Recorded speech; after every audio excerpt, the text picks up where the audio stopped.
روس سے بھی دیکھنا پڑتا ہے وہ ساری چیزیں. لیکن پہلی بنیادی چیز اگر آپ کے اندر موزونیت ہے وہ خود ہی آپ کو متنبع کر دیتی ہے, آپ کو راہ راست پہ لے آتی ہے. سر اگر اصلاح کی بات کی جائے تو شاعری میں آپ کے استاد کون ہیں جنہوں نے آپ کی درستی فرمائی ہے؟ دیکھیے جب ہم شاعری میں آئے تو اس وقت تک یہ اساتذہ کا جو سلسلہ تھا تقریباً متروک ہو چکا تھا. یہ اساتذہ کا سلسلہ آج سے 40-50 سال پہلے بہت زیادہ رواج پذیر تھا, لیکن جب ہم لوگ آئے تو یہ کم پڑ چکا تھا, موجود تھا. تو ہم نے کیا ہے اس میں یہ کہ لوگوں سے استفادہ کیا ہے, اپنے سینئر سے سیکھا ہے, ان سے پوچھا ہے, لیکن باقاعدہ استادی اور شاگردی کا جو سلسلہ ہے وہ نہیں ہوا. اور وہ زمانہ ہی ختم ہو چکا تھا. اس زمانے میں استادی اور شاگردی کا وہ سلسلہ تقریباً متروک ہو چکا تھا. سیکھنے کے لیے آج بھی زمانہ موجود ہے اور سیکھنے کے لیے سینئر بھی ہیں, سیکھا جاتا ہے اور انسان تمام زندگی سیکھتے ہی رہتا ہے. ایسے یہ سیکھنے کا عمل تا حیات تک رہتا ہے, تبھی آپ کی گروتھ ہوتی ہے اور اچھا ڈیولپمنٹ آپ کے اندر آتی ہے. ایسے ہی. سر میں پھر سے آپ سے گزارش کروں گی کہ آپ اپنا تحریر کیا ہوا اپنے انداز میں جو ہمیں سنائیں. ایک اور غزل کے چند اشعار دیکھیے. جی جی ضرور. کہ کچھ لوگ اس لیے یہاں بیکار مر گئے, کچھ لوگ اس لیے یہاں بیکار مر گئے, ان سے بھی پہلے ان کے عزادار مر گئے. کیا بات ہے. ان سے بھی پہلے ان کے عزادار مر گئے. آیا کوئی تو سانس لیا بام و در نے بھی, آیا کوئی تو سانس لیا بام و در نے بھی, جو ہی گیا کوئی در و دیوار مر گئے. کیا بات ہے. جو ہی گیا کوئی در و دیوار مر گئے. کہتے ہیں شہر شب کے دکاندار صبح دم, کہتے ہیں شہر شب کے دکاندار صبح دم, جانے کہاں یہ سارے خریدار مر گئے. کیا بات ہے. جانے کہاں یہ سارے خریدار مر گئے. یہ پگڑیاں ملی ہیں وراثت میں یعنی تم, یہ پگڑیاں ملی ہیں وراثت میں یعنی تم, سردار اس لیے ہو کہ سردار مر گئے. کیا بات ہے. سردار اس لیے ہو کہ سردار مر گئے. اپنا عالم بلند کیے عمر بھر پھرے, فنکار کیا مرے سبھی شاہکار مر گئے. کیا بات ہے. کن راستوں کی دھول ہوئے تیرے مبتلا, تجھ کو خبر کہاں تیرے بیمار مر گئے. کیا بات تجھ ہے. کو کیا خبر کہنا ہے. کہاں تیرے بیمار مر گئے. بہت شکریہ.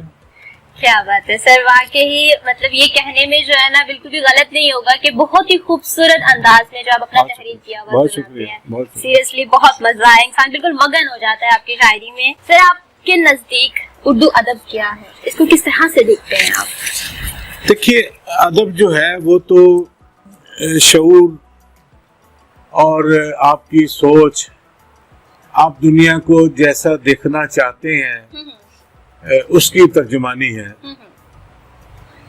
اور ہم جو شاعری تخلیق کرتے ہیں, ادب تخلیق کرتے ہیں, ہم ایک تصوراتی دنیا میں رہتے ہوئے ایک حقیقی دنیا کو اپنی مرضی کے مطابق ڈھالنا اور بنانا چاہتے ہیں. یہی ہر فنکار, ہر تخلیق کار کا منشا ہوتا ہے کہ وہ دنیا کو اپنے رنگوں سے پینٹ کرنا چاہتا ہے, اپنی مرضی کی دنیا بنانا چاہتا ہے, اس میں خوبصورتی کو لانا چاہتا ہے, بدصورتی کو ختم کرنا چاہتا ہے. سر بعض دفعہ لوگ جو ہیں خود کو اردو ادب پہ منحصر کر لیتے ہیں, زندگی میں اور بھی بہت ساری ایکٹیویٹیز ہیں اور بھی بہت سارے کام ہیں, اس سے اپنے آپ کو بالکل ترک کر کے اور اردو ادب پہ اپنے آپ کو رکھنا, یہ رویہ آپ کے نزدیک کیسا ہے؟ دیکھیے بات یہ ہے کہ جو تخلیق کار ہوتا ہے, فنکار ہوتا ہے, وہ عام انسانوں سے مختلف ہوتا ہے. اس کا مزاج, اس کی طبیعت عام لوگوں سے مختلف ہوتی ہے. یہ حقیقت ہے کہ وہ عام لوگوں کی طرح نہ سوچتا ہے نہ زندگی گزار سکتا ہے. اس کے لیے اپنی تخلیق کے ساتھ جڑا رہنا ہی بڑا مسئلہ ہوتا ہے. یہ جو باقی دنیا کی معاملات ہیں, پہلے تو اس کی طرف زیادہ توجہ نہیں دی گئی, لیکن اب وہ زمانہ بلکہ پچھلے کچھ 60-70 سال سے ایسے معاملات چل رہے ہیں کہ شاعر، ادیب، تخلیق کار اپنے بنیادی ضروریات زندگی سے صرف نظر نہیں کر سکتا. اسے بھی عام انسانوں کی طرح اپنی زندگی بنانے، اپنا مستقبل بنانے، اپنے بیوی بچوں کے لیے اچھا مناسب ماحول تیار کرنے کے لیے وقت لگتا ہے. اسے بھی محنت کرنی پڑتی ہے، اسے بھی دنیا کے تمام مسائل سے الجھنا پڑتا ہے، اس میں زندگی گزارنی پڑتی ہے. حالانکہ اس کی زندگی اس سے مختلف ہوتی ہے اور وہ چاہتا کچھ اور ہے، لیکن دنیا کے معاملات کو چلانے کے لیے اس کو کاروبار زندگی چلانا پڑتا ہے. وہ بھی ضروری ہے. ساتھ ایک شعر میں آپ کو سنا دوں. ضرور. احمد جاوید صاحب کا ہے، بڑا اچھا شعر کہ کاروبار زندگی سے جی چراتے ہیں سبھی، جیسے درویشی سے تم مثلاً جہاں بانی سے ہم. مگر ایک کاروبار زندگی ہم بھی چلا رہے ہیں اور ایک دنیا دار لوگ بھی چلا رہے ہیں، اور دونوں اسے صرف نظر کرتے ہیں. ہم بھی کرتے ہیں اور وہ بھی کرتے ہیں، لیکن اب سارا کچھ مل گیا ہے. ساری بات ہے، زندگی کے اور بھی دیگر مسائل بالکل دیکھنا پڑتا ہے. شاعری کے ساتھ بالکل جو ہے منسلک ہو کے نہیں رہ سکتے. ہاں جی سر، شاعری کے آغاز کے بعد پہلا مشاعرہ پڑھنے کا آپ کا اتفاق کب ہوا، اور جب آپ نے پہلا مشاعرہ پڑھا آپ کی کیا فیلنگس تھی، لوگوں نے کیا داد دیا؟ دیکھیے وہ اس طرح سے ہے کہ بہت عرصے تک تو میں اس سے دور رہا، مشاعروں سے بہت دور رہا. کوئی خاص وجہ تھی سر؟ کچھ سمجھ لیں گے جاب کی وجہ سے اور کچھ مصروفیات تھیں. پھر ایک بندے میں تھوڑی سی وہ ہوتی ہے کہ پتہ نہیں میں اس میں کہاں کامیاب ہوں گا. لیکن جب میں نے 90 کی دہائی میں شروع میں پڑھے ہیں کچھ مشاعرے تو مجھے اس پہ بہت حیرت ہوئی. لوگوں نے بہت زیادہ اس پہ اپریشیٹ کیا، بہت زیادہ پسند کیا، داد ملی، بہت حیرانی ہوئی، اور جس نے بہت زیادہ مجھے حوصلہ افزائی میری ہوئی. اور اس کے بعد جو سفر چلا ہے وہ سفر کافی اچھا رہا، اور ابھی تک الحمدللہ اس سفر پہ چل رہے ہیں راستے. سر اگر مشاعروں کی بات کی جائے تو آج سے 12 سے 15 سال پہلے کے مشاعروں میں اور اب کے مشاعروں کا کیا فرق دیکھتے ہیں اگر کمپیریزن کیا جائے تو؟ دیکھیں نا، پہلے یونیورسٹیز، کالجز آج سے 20 سال پہلے کم تھے، صرف سرکاری سطح پر کالج یونیورسٹیز تھے، اور وہیں پر ہی کچھ مشاعرے وغیرہ ہوا کرتے تھے. لیکن اب پرائیویٹ کالج یونیورسٹیز آ گئی ہیں اور وہ اپنے طور پہ بڑے بڑے مشاعرے منعقد کرواتے ہیں. پاکستان سے باہر، پاکستان کے میں بھی بڑے بڑے ادارے وجود میں آ چکے ہیں جنہیں یہ بات کی سمجھ آئی ہے کہ مشاعرہ کروانا چاہیے، اور وہ مشاعرے کروا رہے ہیں. پہلے اتنا زیادہ نہیں تھا، اب بہت بہتر ہوا ہے صورتحال، میرے خیال میں بہت اچھی ہوئی ہے. یہ پرائیویٹ اداروں کے وجود میں آنے کے بعد مشاعرہ کا نظام جو ہے زیادہ بہتر ہوا. اس کی محفل زیادہ جو ہے نا وہ ہونے لگ گئی ہے. اب بڑے بڑے، میں نے تو پڑھا ہے چھوٹے چھوٹے علاقوں میں جو ادبی تنظیمیں بنی ہیں، پاکستان کے دور دراز علاقوں میں نیٹ پہنچی ہے، وہاں پر نیٹ تو ہر جگہ ہے. تو اس کی وجہ سے لوگوں کو میں شعور بھی آیا ہے، خواہش بھی پیدا ہوئی ہے، شاعری کی طرف رجحان بھی ہے، اور وہ چاہتے بھی ہیں کہ بڑے شہروں کے لوگ جو ہے وہ، یا جو مشہور لوگ ہیں جنہیں انہوں نے نیٹ پہ دیکھا ہے، سنا ہے، وہ ان کے سامنے بھی آئیں. تو وہ پروگرام ارینج کرتے ہیں دور دراز کے علاقوں میں، اور ہمارا نوجوان طبقہ کر رہا ہے یہ کام، اور سینئر بھی کر رہے ہیں، اور اب مشاعرہ بہت زیادہ بھرپور ہو رہا ہے. سر مشاعروں کی بات کر رہے ہیں تو obviously اس میں شاعری جو ہے وہ تو بھرپور طریقے انداز میں ہوتی ہے. تو پھر سے میں آپ سے گزارش کروں گی کہ آپ ہمیں اپنا تحریر کیا ہوا کچھ سنائیں.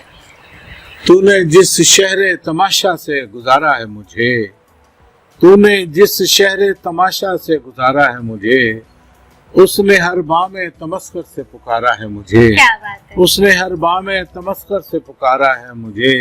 کیا جنوں میں بھی کوئی پاؤں غلط پڑتا ہے، کیا جنوں میں بھی کوئی پاؤں غلط پڑتا ہے. دل نے کیوں عشق کی مسند سے اتارا ہے مجھے، دل نے کیوں عشق کی مسند سے اتارا ہے مجھے. یہی کہتا رہا پروانہ کسی نے نہ سنی، یہی کہتا رہا پروانہ کسی نے نہ سنی. روشنی جیسی کسی چیز نے مارا ہے مجھے، کیا بات ہے. اب میں چاہوں بھی تو دنیا سے نہیں مل سکتا، اب میں چاہوں بھی تو دنیا سے نہیں مل سکتا، زندگی تم نے بہت دور اتارا ہے مجھے، کیا بات ہے. خس و خاشاک میرے ساتھ بہے جاتے ہیں، کیا کہوں کون سے تنکے کا سہارا ہے مجھے. کیا بات ہے، کیا کہنا ہے. بہت ہی خوبصورت انداز میں آپ کہتے ہیں. سیریسلی اٹ واز آسم. سر آپ کو کس قسم کی شاعری پسند ہے؟ آپ اداس شاعری کرنا پسند کرتے ہیں، تھوڑا خوشگوار ہو، یا موڈ جو ہے وہ آپ کا موسم کی وجہ سے بھی خوشگوار ہوتا ہے؟ کیا یہ کہنا درست ہے کہ موسم جو ہے وہ آپ کے موڈ پہ ڈیپینڈڈ ہوتا ہے؟ اگر موسم خوشگوار ہے تو آپ کو کچھ تحریر کرنے کو، کچھ کہنے کو دل کرتا ہے؟ موسم باہر کا موسم خوشگوار ہو یا نہ ہو، اندر کا موسم خوشگوار ہونا چاہیے.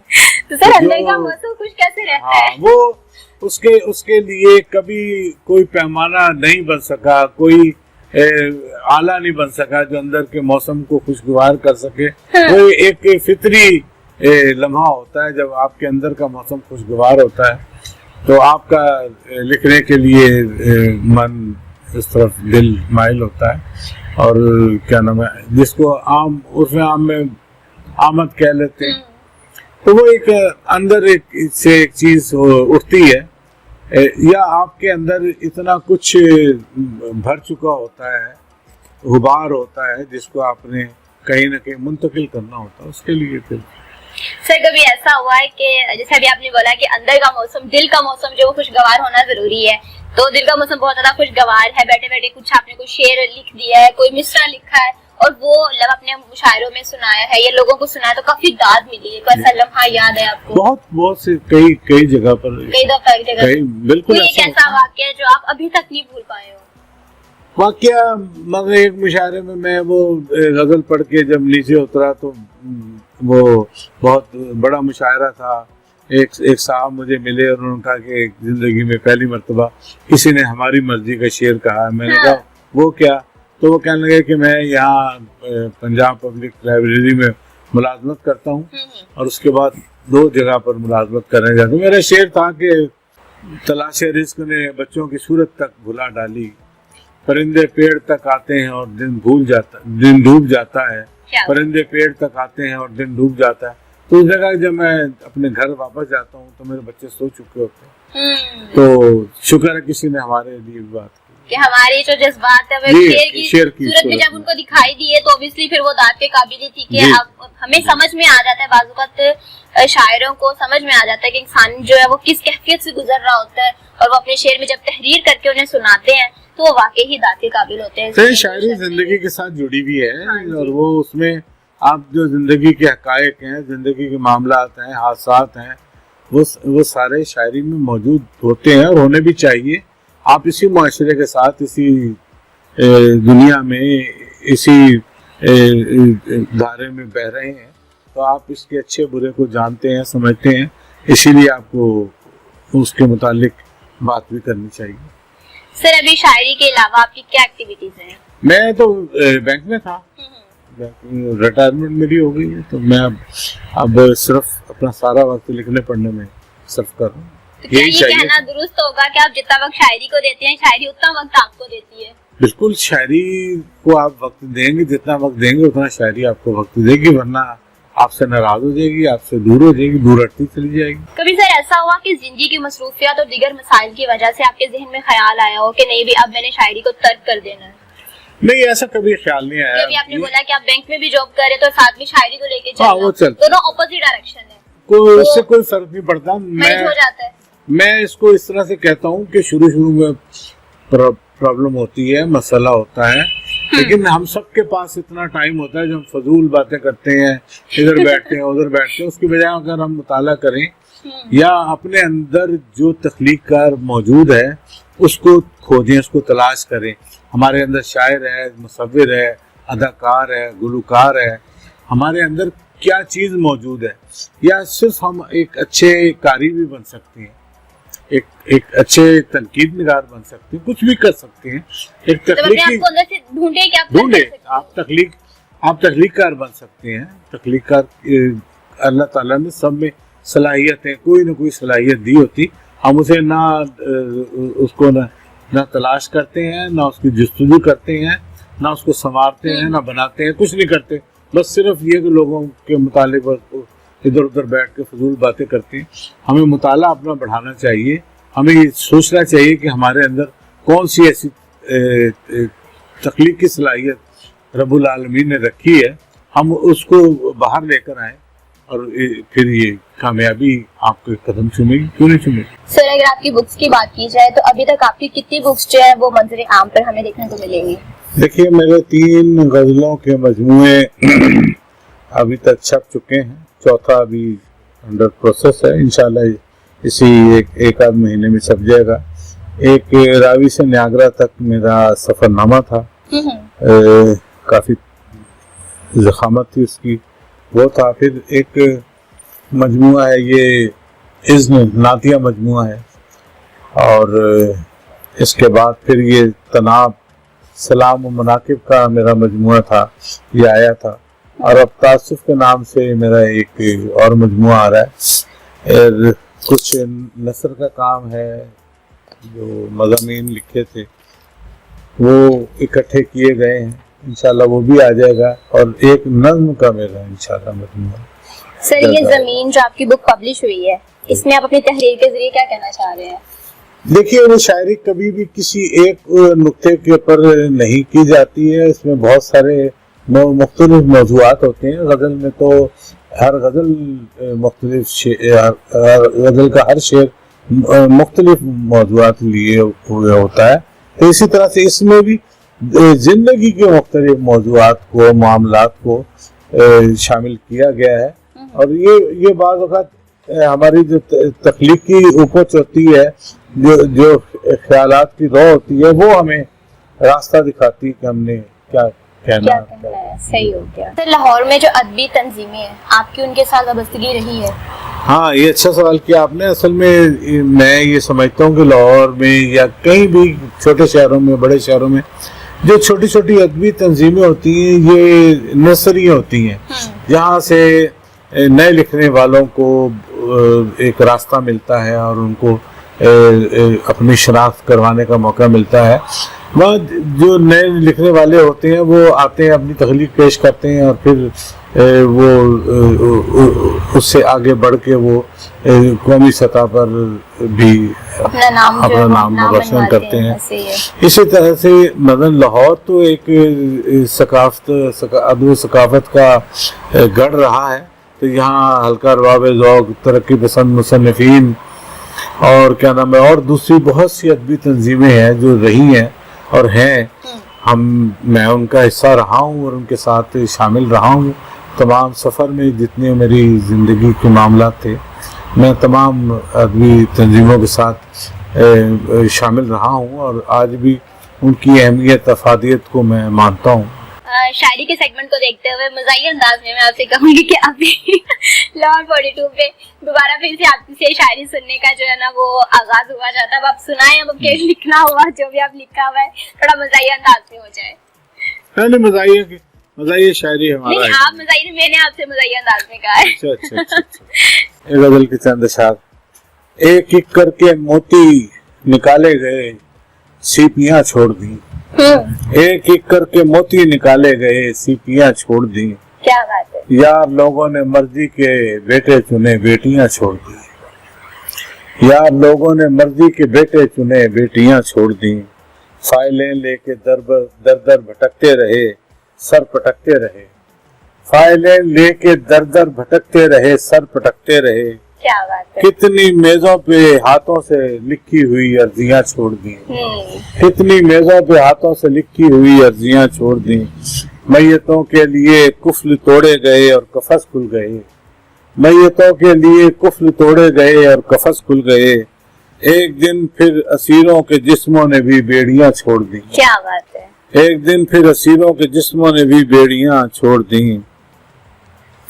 سب کہی ان کہی ایک طرز تغافل میں جل بجھ گئی. سب کہی ان کہی ایک طرز تغافل میں جل بجھ گئی. لب تک آئی ہوئی کتنی باتیں تھیں جو درمیاں چھوڑ دیں. کیا بات ہے. لب تک آئی ہوئی کتنی باتیں تھیں جو درمیاں چھوڑ دیں. خاک بے نام قبروں پہ ڈالی گئی کذب تاریخ کی، قاتلوں نے بھی سینوں میں گھونپی ہوئی برچیاں چھوڑ. کیا بات ہے، کیا بات ہے. بہت اچھا لگا سر، بہت اچھے آپ انداز میں جو اپنا تحریر کیا ہوا سناتے ہیں. سر آپ کو لگتا ہے کہ ہماری نئی نسل میں جو ہمارے جو نیو لکھاری ہیں ان میں وہ جنون، وہ اسپارک ہے کہ وہ اس تہذیب کو، شاعری کو آگے لے کے چل سکتے ہیں پراپر وے میں؟ کیونکہ بہت سے لوگ آپ سے بھی زیر اصلاح لیتے ہیں اور اپنی اصلاح بھی کرواتے ہیں، درستگی بھی کرواتے ہیں، تو ان نوجوانوں میں آپ کو یہ اسپارک نظر آتا ہے؟ دیکھیں، میں تو اپنے اس دور کے نوجوانوں سے بہت مطمئن ہوں، بہت خوش ہوں. جن لوگوں نے شاعری، ادب، تخلیق کی طرف نہیں آنا وہ کسی صورت بھی نہیں آئیں گے. جن لوگوں میں یہ چیز موجود ہوتی ہے، یہ سپارک موجود ہوتا ہے، یہ تخلیقی صلاحیت موجود ہوتی ہے، وہ کہیں نہ کہیں سے ڈھونڈ کے اور تلاش کر کے اپنے لیے کوئی نہ کوئی راستہ نکال لیتے ہیں، اور وہ پڑھتے بھی ہیں، لکھتے بھی ہیں، اور ان کے سامنے پورا کا پورا اردو ادب کا منظر نامہ رکھا ہے. ایک کلک کے اوپر انہیں تمام اردو ادب مل جاتا ہے.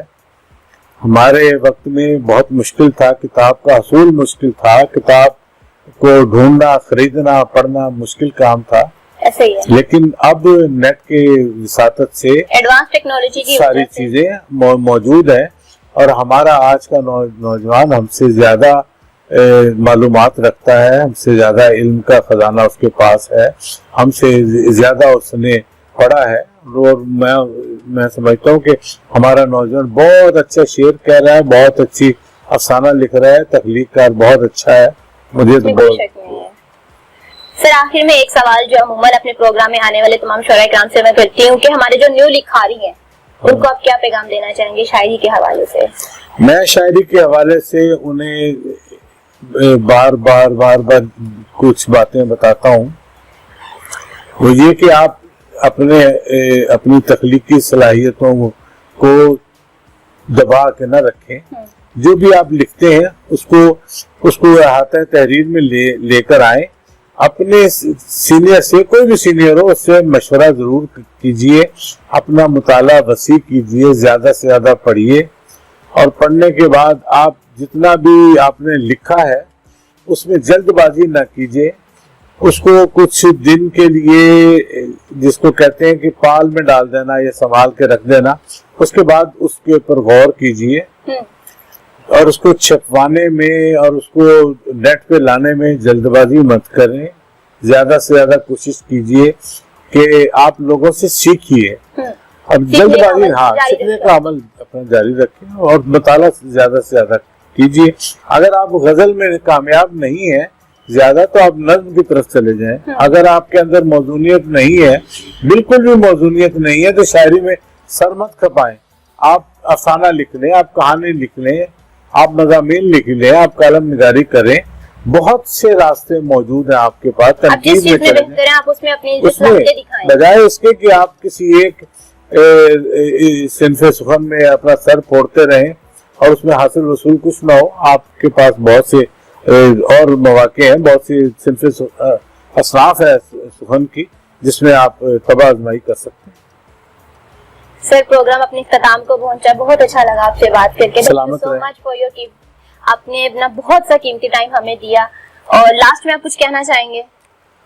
میں تو بس یہ کہنا چاہتا ہوں کہ مطالعہ جاری رکھیں، پڑھتے رہیں، اور سوچیں کہ آج سے پہلے جن لوگوں نے جو لکھا ہے کیا ہم ان کے جیسا بن سکتے ہیں، کیا ان کے جیسا ہم شعر کہہ سکتے ہیں، ویسے تخلیق کار بن سکتے ہیں.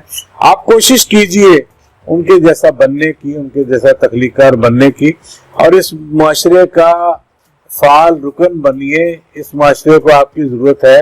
آپ بہت اچھا لکھیے، بہت اچھا پڑھیے، اور اس معاشرے کو ایک اچھے انسان کے طور پہ سامنے آئیے اس معاشرے میں.